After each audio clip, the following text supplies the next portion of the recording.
What's good, Cleveland? It's Big Juice. Just a kid from the East Side who grew up to be a producer, film composer, and a DJ.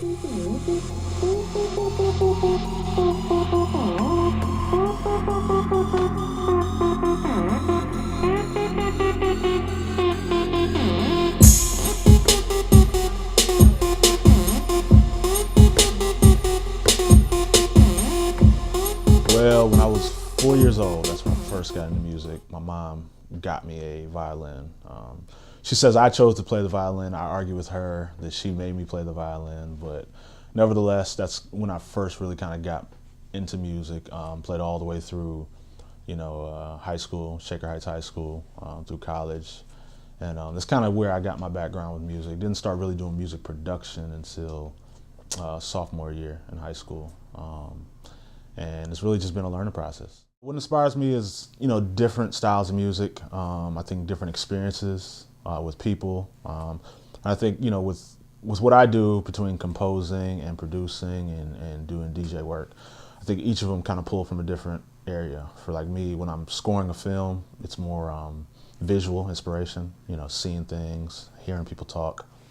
When it comes to like hip hop stuff that I do or EDM stuff that I do, it's again experiences, going out to different parties or events and just seeing how people interact with the music, see what moves people, and then just just some of my favorite records that I like to listen to, different composers, different artists, whether it's Hans Zimmer, a composer that I consider one of the greatest, whether it's Quincy Jones, who I grew up listening to, Isley Brothers, or even like Dr. Dre, who kind of inspired me to get into hip hop production.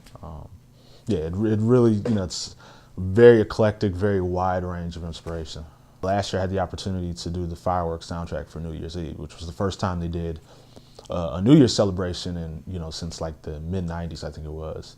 And so just the being out in the cold and the snow and then, the fireworks going off when the midnight hits and everyone kind of jamming to music that you did, for me, it was like one of the best nights of my life, just because all the hard work pays off and you really get to put on for your city, and you get to do things that people enjoy, just people dancing, doing Hang On Sloopy or just all types of different things. For me, that was great.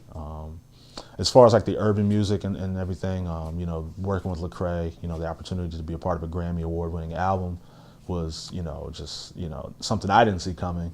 And it's definitely kind of changed my life as far as just the opportunities that I've had. So it's just like I said, different levels, and I categorize them differently. But I'm definitely New Year's was probably for me, because it's Cleveland, it's where I'm from, was probably one of the greatest.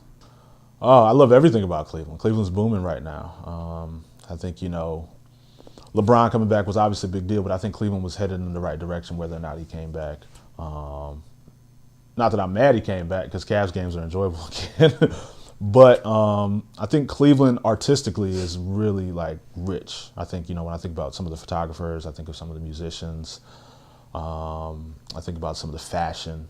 It's really, I think not even just on the local scale, but I think nationally it's starting to get some attention. Where would I see myself in 5 years? I think, if you asked me that 5 years ago, I wouldn't have saw myself right here, so I could speculate, but it could change. Literally a year ago, I wouldn't see myself where I'm at right now.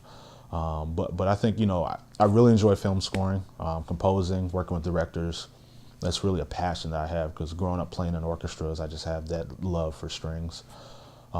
So definitely, if I could get into full-time film scoring, doing commercial work or doing, major motion picture work, that would be awesome. But I still love, the urban music. I still love R&B, hip hop. It's kind of how I cut my teeth. So I'm always learning. That's the thing. Always open to different opportunities. But definitely keep my options open.